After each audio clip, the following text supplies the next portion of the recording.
Bienvenue dans cette nouvelle vidéo du Centre de formation de l'Ermitage qui pose la question suivante. Est-ce que j'ai du magnétisme? Cette question est vraiment importante parce que beaucoup de personnes qui sentent des choses dans leurs mains, dans leur corps, se disent il y a quelque chose de particulier et aimeraient savoir si c'est un don particulier, si elles peuvent l'exploiter, si c'est du magnétisme, si c'est autre chose. Et donc cette vidéo pour répondre à toutes ces questions. Alors, on parle souvent, lorsqu'on fait référence au magnétisme, à un don.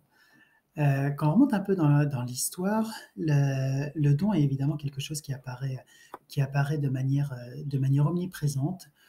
Et les traces un peu les plus anciennes liées à des dons, c'est souvent lié à des personnages qui sont des personnages haut placés dans l'histoire, et notamment avec Pyrrhus et Vespasien, qui étaient des grands guérisseurs, un peu des rois guérisseurs. Et en parlant de rois guérisseurs, justement, on a les rois français qui ont une très grande tradition alors on n'appelait pas ça de magnétiseurs, mais de guérisseurs. Et ils guérissaient pas n'importe quoi, ils guérissaient les écrouelles.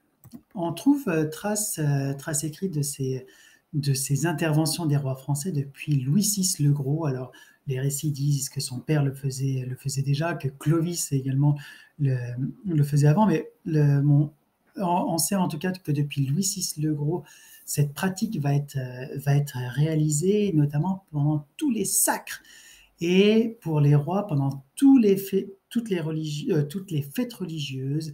Et on avait certains rois qui le faisaient presque quasiment tous les jours, comme Saint Louis, notre fameux Louis IX, qui était quelqu'un de très pieux, qui a ramené la Sainte Couronne en France et qui a construit la Sainte Chapelle pour le faire. Et que faisait le roi? Là, vous avez une illustration de Louis XIV en train de guérir les écrouelles. Il faisait cette phrase et qui fait référence à un don. Le roi te touche et Dieu te guérit. Et en fait, derrière cette notion de don, on a un peu une notion de don divin. Et c'est pour ça qu'on entend beaucoup de personnes, de magnétiseurs, qui ont dit « j'ai reçu ce don ». C'est pour ça que ce n'est pas uniquement un don royal, même si on disait que Henri IV se mettait dans des colères sans nom lorsqu'il entendait des personnes qui guérissaient également les écrouelles. Mais c'est quelque chose qui se perpétue, parce que cette petite phrase, le roi te touche, Dieu te guérit, elle était chuchotée pour pas que les gens le comprennent. Et c'est un peu ce que disait le roi un peu avant de mourir. Il disait à sa descendance, voici la formule secrète. Et c'est ce qu'on voit encore beaucoup dans beaucoup de familles qui transmettent ce don, qui n'est pas forcément un don royal, mais qui a un don avec tout un tas de protocoles. Il n'y a que 2 ou 3 personnes dans la famille qui doivent le savoir. Il ne faut que chuchoter pour le faire, etc., etc. Tous ces rituels qui sont donnés au dernier enfant, au premier, enfin tout un tas de rituels qui sont spécifiques à chacun. Alors la question, bien évidemment, c'est est-ce qu'on est tous magnétiseurs? Et ça, cette question, si vous regardez cette vidéo, c'est que vous avez un petit quelque chose en vous et que vous dites non, mais il y a vraiment quelque chose et ce quelque chose, je ne sais pas ce que c'est, mais ça me pique, ça me brûle, ça me chauffe. Je sens que quand je me rapproche de quelqu'un, il y a quelque chose qui est en train de se passer. Alors la question, est-ce que tout le monde peut être magnétiseur? La réponse est oui. On va voir après l'explication de ce phénomène, mais on réenchaîne directement pour savoir est-ce que tout le monde est magnétiseur? La réponse est non. Est-ce que tout le monde peut être médecin, comptable, quelqu'un qui fait du cirque, Oui, potentiellement, tout le monde peut l'être. Est-ce que tout le monde va escalader l'Everest? Est-ce que tout le monde va plonger à 100 mètres sous l'eau? Non, non. Tout le monde n'est pas forcément magnétiseur. Tout le monde a la possibilité de l'être. On va voir pourquoi. Mais tout le monde ne le sera pas parce que il faut vouloir accompagner les gens, il faut avoir de l'empathie, il faut être avec eux, il faut avoir tout un tas de qualités, non pas que les autres ne l'ont pas, mais qui sont spécifiques aux magnétiseurs pour aller accompagner les personnes qui souffrent vers un rétablissement. Alors, forcément, vous allez me dire, est-ce que vous avez du magnétisme? Est-ce qu'il y en a qui en ont beaucoup plus que d'autres? Mais la réponse est bien évidemment oui. On a tout un tas de personnages dans l'histoire, le plus célèbre évidemment Mesmer, mais il y en a eu énormément d'autres de manière plus récente, D'Urville, enfin tout un tas de grands magnétiseurs qui sont intervenus, qui en avaient évidemment, et là on peut parler de dons, enfin qui avaient quelque chose de particulier. Mais à côté de ces personnes hors normes, il y a tout un tas de personnes qui ont un véritable don d'accompagner les autres Et ce don, comment est-ce qu'on va le prouver? On va essayer de tester son magnétisme. Et pour ça, on va faire appel à un personnage qui peut-être ne vous dit rien du tout. Là, je vous ai montré sa photo qui s'appelle Yves Rocard, le père de l'ancien Premier ministre Michel Rocard. Et ce monsieur découvre fortuitement, pendant la Seconde Guerre mondiale, il part à Londres et il se rend compte qu'à Londres, bah, les personnes, pour suivre un petit peu les navires allemands, utilisaient le pendule. Alors, lui qui est scientifique, est un peu surpris, mais bon, il laisse ça de côté. Et puis, il se consacre à une carrière scientifique. On dit que c'est un petit peu le père de la bombe nucléaire française. C'est un grand physicien. Il a beaucoup travaillé donc, pour ce programme nucléaire. Et puis, il s'est rendu compte dans ses différentes expériences, et notamment lorsqu'il a été au Sahara pour faire les tests d'explosion des bombes nucléaires, que bah, pour trouver l'eau, eh ben, les gens utilisaient dans l'armée, les gens utilisaient le pendule.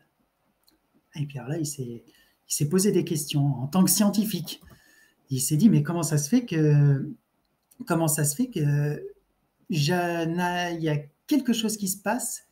Moi, j'arrive à inventer une bombe nucléaire que la personne qui trouve l'eau n'arrivera jamais à trouver, mais moi, j'arriverai jamais à trouver de l'eau.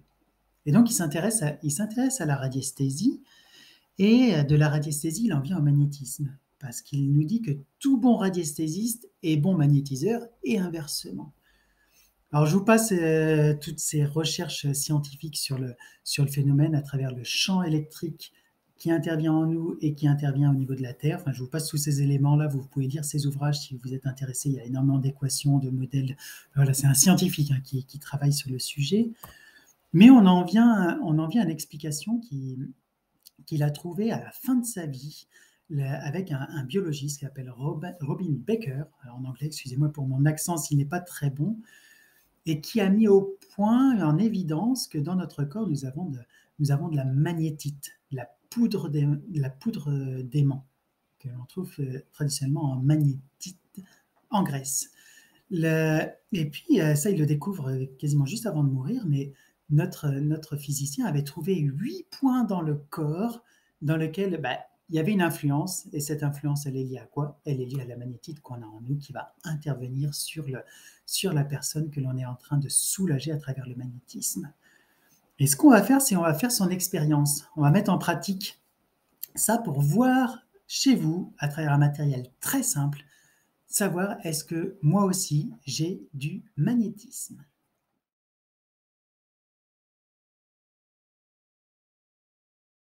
Alors, est-ce que j'ai du magnétisme? Allez, on fait cette expérience d'Yves Rocard.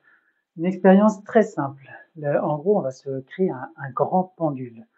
Un pendule, là, moi j'ai pris un poids de pêche, je prenais quelque chose d'assez lourd, une petite cordelette assez longue où il y a à peu près 1 mètre là, pour la tenir comme ça. Première expérience, donc je vais poser mon pendule là comme ça, il est à quelques centimètres du sol, et je le mets, et vous avez vu, il ne bouge pas. Alors là, il tourne parce que c'est la corde qui est en train de tourner sur elle-même, mais il n'est pas en train, j'exagère évidemment là pour vous montrer, mais il n'est pas en train de faire des mouvements comme ça. Il est là, il bouge pas. Ça, c'est la première expérience. La deuxième, après, vous allez prendre un aimant. Tout le monde voit un aimant, on en a tous un chez soi. Donc, je vais refaire mon expérience, je vais laisser mon pendule se stabiliser. C'est bon, il bouge pas. Je vais prendre mon aimant et je vais le mettre au niveau de l'arcade sourcilière. Et là, je vais constater que le pendule se met à tourner. Alors, se met à tourner, il fait pas des mouvements comme ça. Hein. Vous attendez pas non plus à une réaction qui soit une réaction extravagante. Mais en fait, quand je le mets là au niveau de l'arcade sourcilière, j'arrive plus à le stabiliser. J'y arrive pas. Alors j'essaye de me concentrer, j'essaye de l'arrêter, mais je vois bien que ça marche pas. Je l'enlève, il se stabilise. Je le remets, il se remet à tourner. En fait, ça, c'est ce qu'a prouvé, c'est ce qui est dans ses différentes expériences Yves Rocard. Il a trouvé qu'on avait 8 points comme ça dans le corps, sur lesquels on avait un champ qui marchait, l'arcade sourcilière, les mains, le gros orteil, il y avait tout un tas d'objets, d'endroits du corps comme ça. Et puis l'expérience suivante, j'enlève mes lunettes. Au lieu de mettre un aimant, on va mettre sa main. Donc je stabilise le poids, je mets ma main et je constate que le pendule va bouger. J'enlève ma main, il se stabilise. Et donc, à travers cette expérience, c'est comme ça qu'on arrive à prouver que, en effet, en nous, il y a quelque chose qui intervient, qui va faire réagir ce poids, qui est un gros pendule, et qui va pouvoir faire que, en intervenant sur le magnétisme, on va pouvoir venir soulager, aider, accompagner les différentes personnes qui souffrent.